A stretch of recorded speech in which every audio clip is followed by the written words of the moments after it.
Halo semua, di video kali ini saya akan membahas High Concentration List atau saya singkat HCL di mata Global Index Provider seperti MSCI sama FTSE gitu.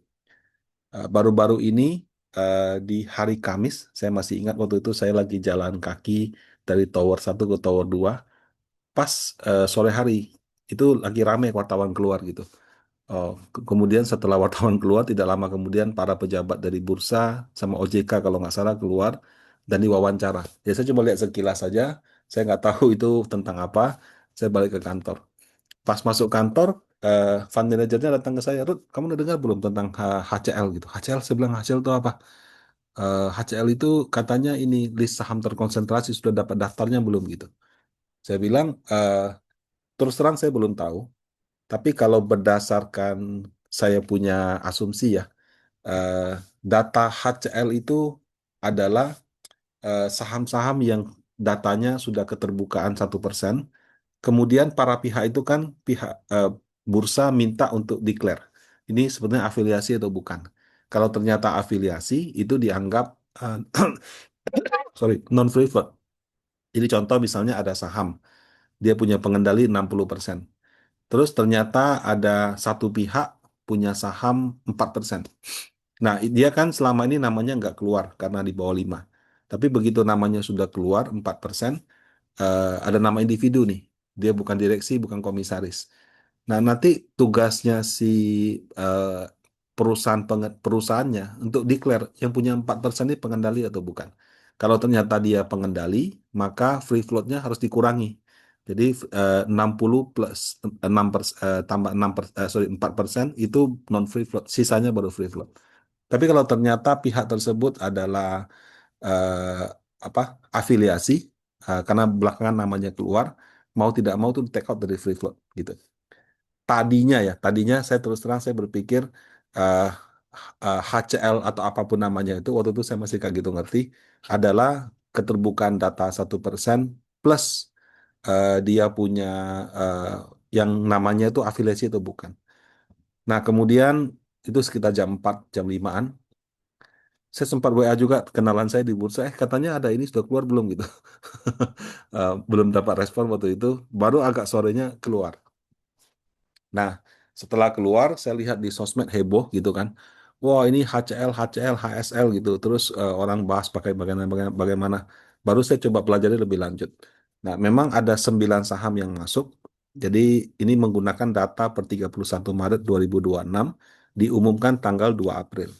Ada ROK 99,85, IFSA 9977, SOTS 9835, AGI 9775. Nah, ini yang banyak dapat perhatian orang. Brand 97,31, MGLV 95, DSSA 95, dan seterusnya. Nah, pada saat daftar saham ini keluar, saya coba ini dong, klarifikasi dong. Benar nggak dugaan saya? Kan menurut saya HSL atau HCL ini adalah eh, data kepemilikan 1% plus dia punya hubungan afiliasi atau tidak.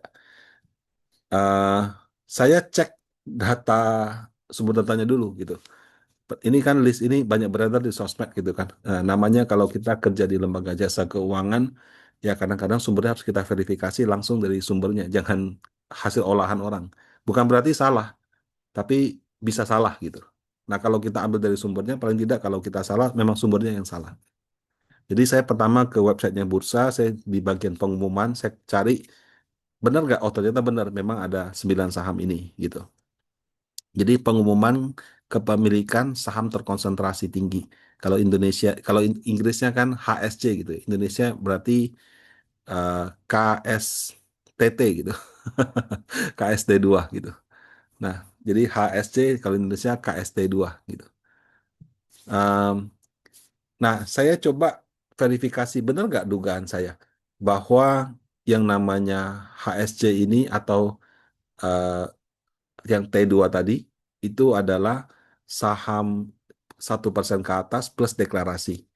Nah, saya ceklah brand gitu kan. Nah, brand ini ada 4 pemegang saham, Barito pengendali, 64%, tipenya corporate, lokasi Indonesia. Ada Green Energy, 22%, memang dari dulu juga sudah muncul, CP. Kemudian ada dua pihak, Jupiter Holding sama Prime Hill.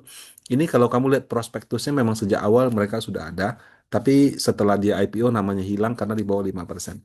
Nah, ini tipenya MF dan IB 3,32 dan 3,16. Terus terang pas saya lihat Jupiter Holdings ini agak aneh juga ya, karena kalau MF itu harusnya namanya itu kayak fund gitu.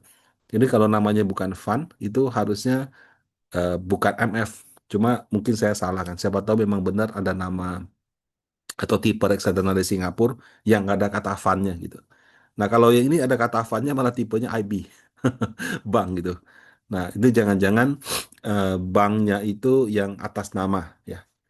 Jadi ini kalau dapatnya ada Chow Chai, berarti kemungkinan ini adanya di China, terus dia di Singapura bikin account sebagai custodian, terus custodiannya memiliki saham. Nah, saya jumlahkan semua 93,55. Nah, kalau 93,55, 100 kurang 93,55, free float-nya 6,65%. Nah, kemudian kalau kita cek pengumuman yang brand, dia angkanya 97,31. Nah, 97,31 kalau 100 kurang 97,31 ini 2,69. Berarti kan ada perbedaan.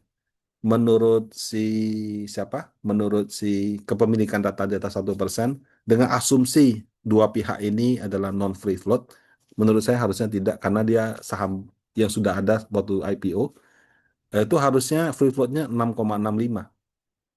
Tapi kenapa bisa dapat angka 97,31 kan? Dari mana gitu kan? Nah, jadi free float berdasarkan yang angka ini malah lebih kecil. Bahkan dia brand itu IPO tuh 3% sahamnya. Kalau sekarang terkonsentrasi, sisanya berarti 3% pun 0,3-nya itu ternyata masuk ke yang bukan IPO itu. Nah, kalau kita selisihkan itu 3,96%.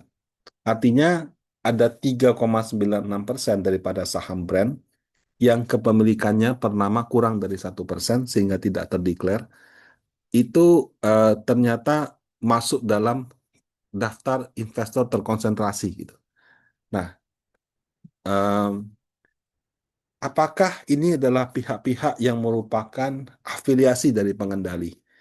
Terus terang ini nggak ada info resmi dari IDX. Saya coba cari-cari website bursa, apakah ada apa dasar aturannya apa? Saya WA teman saya yang kerja di bursa belum dibalas juga gitu, mungkin belum dipublikasikan. Eh, jadi saya membuat dugaan sendiri, yang sekali lagi saya bisa salah ya. Jadi em, high concentration ini kemungkinannya adalah para pihak yang pertama dia itu karyawan perusahaan ya. Karyawan perusahaan kan kalau yang muncul itu cuma direksi komisaris. Tapi kan mungkin ada level SVP, level VP, kepala cabang atau level eksekutif senior yang mungkin dia punya saham juga, tapi karena dia bukan direksi, bukan komisaris, dia tidak muncul. Nah, atau afiliasi dan nomini. Afiliasi itu apa? Jadi direksi punya istri gitu. Atau komisaris punya suami gitu. Atau direksi komisaris punya anak. Nah, itu afiliasi. Atau nomini. Nomini itu titip nama gitu. Jadi eh, uangnya uang saya, tapi saya titip di nama A gitu. Nah, itu namanya nomini. Nomini itu kalau kita buka rekening di bank ya, itu biasanya harus declare. Jadi contoh misalnya kalau Bapak Ibu punya anak masih kuliah gitu. Terus dia buka rekening bank, setora 2 miliar. Wah, dari mana anak baru lulus bisa punya uang 2 miliar? Oh ya ini uang bapaknya atau uang maknya. Berarti bapak atau maknya itu adalah BO, beneficial owner, anaknya nomini. Nah, dalam proses yang benar, mau itu bank, mau itu sekuritas, mau itu reksadana, dia harus melakukan KYC terhadap bapaknya. Nah, itu namanya prinsip nomini. Nomini itu tidak melulu harus orang tua anak, bisa juga yang hubungan teman aja, titip aja gitu. Nah, jadi eh, entah somehow bursa sama KSEI bisa dapat afiliasi sama nomini daripada para pihak itu. Atau ya, dan atau dua, para pihak yang mungkin mendapat alokasi dalam jumlah yang besar pada waktu IPO. Kan IPO dibagi-bagi, kan sudah ada aturannya. Eh, apa yang nasabah besar berapa, yang publik berapa, retail berapa begitu. Mungkin para pihak itu mendapat bobot alokasi yang besar. Ya, mungkin ya sekali lagi hanya dugaan ya. Atau ini yang terus terang saya dari dulu saya selalu kasih masukan ke bursa. Karena kalau saya perhatikan ada saham baru IPO, terus harganya menembus langit ketujuh, itu selalu ada transaksi yang aneh gitu. Jadi contoh misalnya harga sahamnya IPO 500, arah sudah 1.000 gitu. Tapi nanti tiba-tiba ada transaksi pasar nego harga jualnya cuma 500 atau bahkan 300 gitu. Saya kan heran, kok bisa harga market sekarang 1.000, tapi ada transaksi pasar nego di harga 500. Siapa sebodoh itu mau jual harga saham setengah daripada harga pasar, yang otaknya mungkin masuk ke masukan air atau apa, eh, jelas-jelas dia jual di market harga 1.000. Kenapa dia mau pasar nego di 500? Nah, berarti kalau itu titipan atau kalau itu pinjaman, itu berarti eh, bukan dia kan. Nah, bisa aja para pihak ya, entah yang dititipin atau yang menerima yang menitipkan atau dititipkan itu diperiksa juga. Ini hanya dugaan saya. Tapi kalau saya jadi bursa, itulah yang akan saya cek.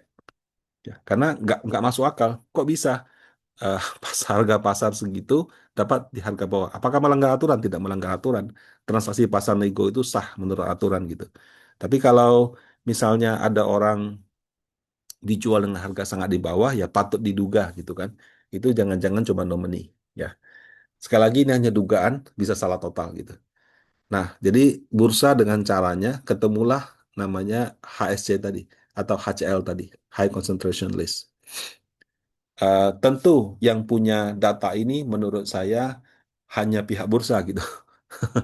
Karena kalau mau cek data afiliasi itu nggak gampang. Kamu mesti punya akses ke Dukcapil. Dukcapil kamu juga aksesnya mesti yang versi premium gitu, yang bisa cek lama-lama. Dulu kata divisi APU PPT saya dulu bisa dicek. Sekarang udah nggak bisa. Jadi dia cuma batasi yang bersangkutan. Tapi kalau regulator mungkin dia bisa cek. Oh ini kakaknya, adiknya, siapanya itu bisa cek sampai berapa jalur ke belakang. Saya kira kalau regulator bisa, kalau kalau lembaga jasa keuangan kayaknya nggak bisa. Eh, nah, apakah kalau memiliki terus salah? Nggak juga. Kalau kita baca publikasi dari bursa, dia kasih keterangan pengumuman ini tidak serta-merta menunjukkan adanya pelanggaran-pelanggaran terhadap peraturan perundang-undangan dan ketentuan yang berlaku. Jadi artinya masuk HSC itu bukan melanggar peraturan, Bapak Ibu. Ya. Nah, em, terus saya cari-cari lagi. Jadi rupanya bursa sendiri menyebut, ya kami menerbitkan HCL ini terinspirasi dari pasar modal Hong Kong. Saya coba Google, oh ternyata benar di Hong Kong memang ada list serupa gitu. Cuma kalau pas saya lihat pengumumannya ya, jadi contoh ini yang brand Indonesia. Jadi berdasarkan metodologi penentuan kepemilikan saham terkonsentrasi tinggi, high shareholding concentration, oh ini HSC harusnya bukan HCL ya. Nah, atas struktur kepemilikan, bla bla bla, eh, per 31 Maret, artinya dia bertanggal. Nah, yang secara agregat menguasai 97,31. Kemudian ini tidak serta-merta ini versi yang Indo gitu ya. Nah, kalau kita lihat versi yang Hong Kong gitu kan, eh, high concentration of shareholding di Chongqing Investment Group, kode sahamnya ini ya. This announcement is made by securities, jadi dibuat oleh IDX yang Hong Kong.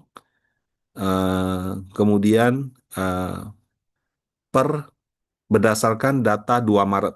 Ya, jadi kan kalau tadi diumumkan 2 April berdasarkan data 31 Maret. Kalau ini per 2 Maret eh, dengan pengumuman 17 Maret, ada jeda 2 minggu. Nah, jadi kalau orang habis transaksi hati-hati tuh. Bisa dicek 2 minggu ke depan. Nah, kemudian interview high concentration shareholding ini eh, pemegang saham. Jadi apabila saham tersebut terkonsentrasi pada sekelompok kecil, maka para pemegang saham, calon investor harus berhati-hati bahwa harga daripada saham tersebut dapat berfluktuasi secara signifikan eh, dengan with the small number of shares traded. Jadi dia kalau sejumlah kecil transaksi saja harus itu bisa menyebabkan fluktuasi yang signifikan and should exercise extreme caution. Jadi harus sangat-sangat, jadi dia pakai kata ekstrim gitu. Jadi harus berhati-hati secara ekstrim ketika berhadapan dengan saham tersebut. Sama seperti bursa, dia tidak bilang ini perusahaan melanggar aturan. Dia cuma bilang terkonsentrasi, resiko fluktuasinya tinggi. Nah, Ini dia dibilang tanggal 2 Maret, dia telah melakukan pemeriksaan per tanggal 2 Maret. 20 pemegang saham memiliki 101 juta lembar, kira-kira 19,1% daripada saham yang diterbitkan. Nah, bersama dengan 377 juta, 71%, itu dimiliki eh, mewakili 90,31%. Nah, kemudian 51 juta itu dipegang oleh pemegang saham yang lain. Jadi ini ada 71,21, 19,1, jadi 9,69. Jadi implicitly dia mau bilang implicit ya, bukan eksplisit ya. Jadi tidak terang-terangan. Jadi ya dia mengkodekan bahwa ini public fund, public shareholder cuma 9,69%. Sementara kalau ditambah yang grup 20 orang ini, mungkin ini jadi hampir 30%. 19 tambah 9 kan. Jadi 28, 29. Nah, dia kasih note nih, note satu ini pengendalinya siapa. Note 2 dia sebut 3 juta lembar dipegang oleh Lau Haikit, Chairman, Executive Director, CEO. Berarti di sini termasuk CEO daripada direksi dan komisaris gitu. Ya. Nah, seperti ini. Kemudian dia bilang harga sahamnya telah naik 13,5 kali lipat. Wah, jadi saham beggar di Hong Kong itu nggak kira-kira ya. Dari 2 Oktober sampai dengan 2 Maret, berarti Oktober, November, Desember, Januari, Februari, Maret, 6 bulan tuh harganya naik 13,5 kali lipat gitu. Nah, di tanggal 16 Maret, sehari sebelum dia pengumumkan, itu eh, dia dari 0,2 dolar ke 3,1 dolar, terus sekarang ke 4,48 dolar. Jadi harganya itu naik hampir 19 kali lipat dibandingkan posisi tanggal 2 Oktober. Nah, jadi ini saham yang kalau kita bilang harga apa? Harga eh, dari 50 jadi eh, 20 kali lipat gitu ya. 50 kan jadi 10.000. Nah, ini kayak kurang lebih seperti itu kenaikannya. Luar biasa gitu. Jadi ini announcement-nya, oke, perbandingannya. Nah, daftar saham HSC ini sebetulnya sudah terbit dari tahun 2007 di Hong Kong. Jadi mereka itu eh, regulator Hong Kong tuh kayak mau kasih warning lah kepada para investor. Hati-hati ya, ini saham memang naik tinggi, tapi kepemilikannya cuma satu kelompok kecil seperti itu.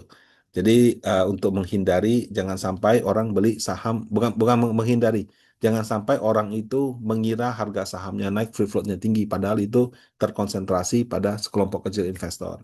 Dan karena terkonsentrasi, itu ibaratnya pergerakan harganya bisa sangat fluktuasi. Mau beli silakan, tapi extreme caution, sangat hati-hati. Sekali lagi saya koreksi, bukan menghindari, tapi sangat berhati-hati. Nah, diumumkan dari 2007, kemudian mungkin ada kejadian ya, beberapa saham naik tinggi, masuk ke indeks, terus ternyata seperti apa gitu. Nah, MSCI mengadopsi ternyata. Jadi saya cari-cari dokumen MSCI, ada di 2016. Jadi kamu cari yang 2025, 2026, nggak ada kalimat itu. Tapi begitu kamu cari MSCI yang 2016, itu keluar nih. Nah, jadi di dokumen MSCI yang metodologi 2016, dia ada kalimat gini, Treatment of Hong Kong listed securities with high shareholding concentration issues. Jadi sama kayak Indonesia sih. Jadi si MSCI-nya melakukan konsultasi juga 2016. Setelah konsultasi, dia menetapkan, oke, kalau sekarang ada saham masuk daftar ini, kita harus bagaimana? Ya ini ada poin-poinnya ya. Ya kalau mau dibaca silakan. Saya pakai versi saya yang diringkas, bisa aja salah.